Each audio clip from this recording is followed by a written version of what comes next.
what's up? Hey, what's up and welcome back to Interpreting the Stars. Hey, what's up and welcome back to Interpreting the Stars, where today I'm having my first ever ranking video, ranking all of the X-Men movies, including the alternate cuts of some of them. I'm ranking from worst to best, and there's a couple of ties in this list as well, so let's get cracking. In 12th place, also known as last place, 54%, is X-Men Origins Wolverine. When I first saw this movie when I was a kid, I basically loved everything I ever saw, but I don't ever think I loved this movie. At most, I thought it was okay, just nothing as bad as everybody else put it out to be. My rewatch has told me otherwise, that it is really pretty bad. It's all over the place. It needed some help in pretty much every possible scenario. It didn't even work that well as a Wolverine standalone movie.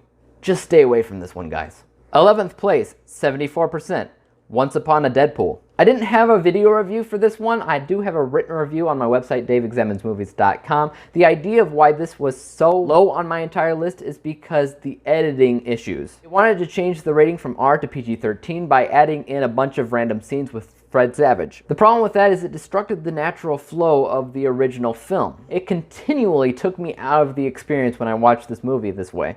In general, unnecessary, don't watch it. 10th place, 78%, we have a tie between First Class and Dark Phoenix. Now, both of these movies are entertaining to their own regards. They're not perfect. They're nothing that I want to see a million times, but I don't consider them very bad either. A lot of people don't like Dark Phoenix. I thought it was fine and dandy. It's nothing great, but when it came down to the visuals, it was kind of stunning at the same regards. Same with First Class. There's a lot to love about the performances in First Class, but the X-Men weren't really X-Men. They both had a list of negatives and positives attributed to both. Both of these I would actually recommend to watch, just you don't need to own them.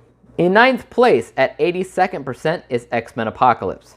This is another movie that a lot of people hate. I don't. I have always really enjoyed watching this movie for what it was, even though I understand that there's a lot of issues attributed to it. But it has a lot of great action set pieces, and Michael Fassbender's performance in that movie is fantastic. It's one of my favorite performances in the entire universe. In 8th place at 83% is The Wolverine.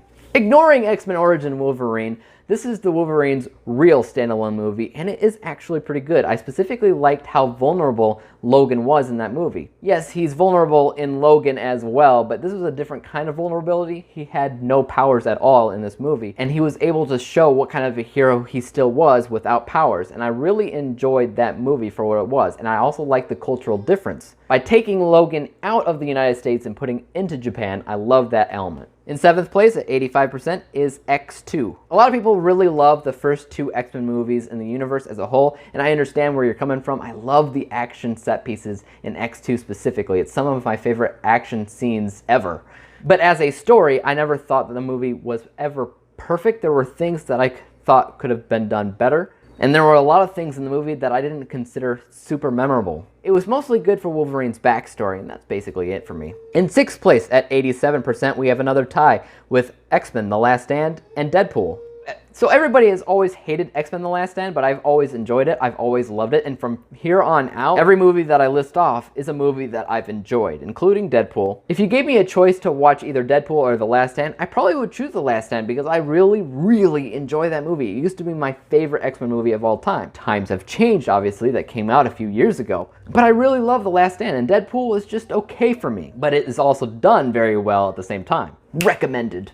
Top 5 time, 5th place, 90%, X-Men.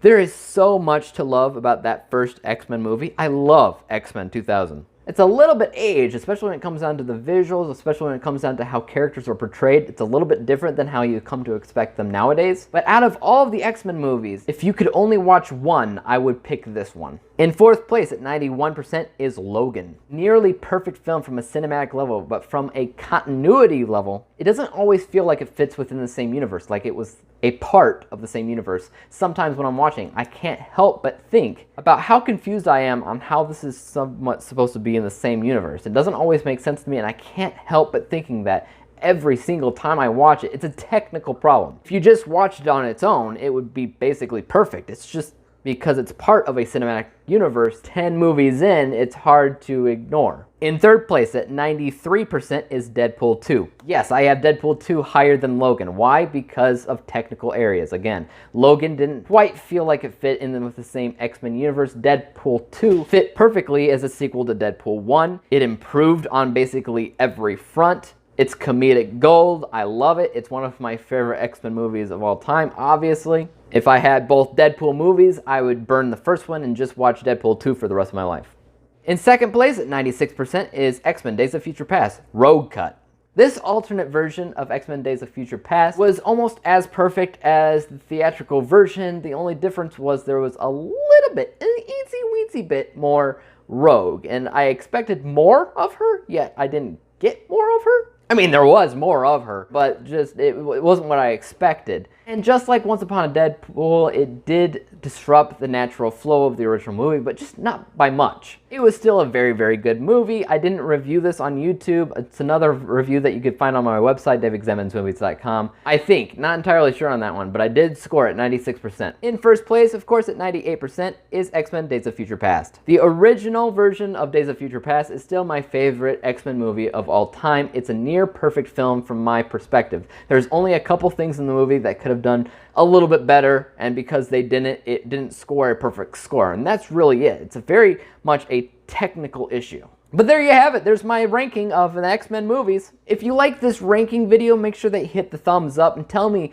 if you want to see some more ranking videos like it. As for YouTube, make sure that you hit subscribe and hit the little bell to be notified when I come out with my next video, whatever that may be.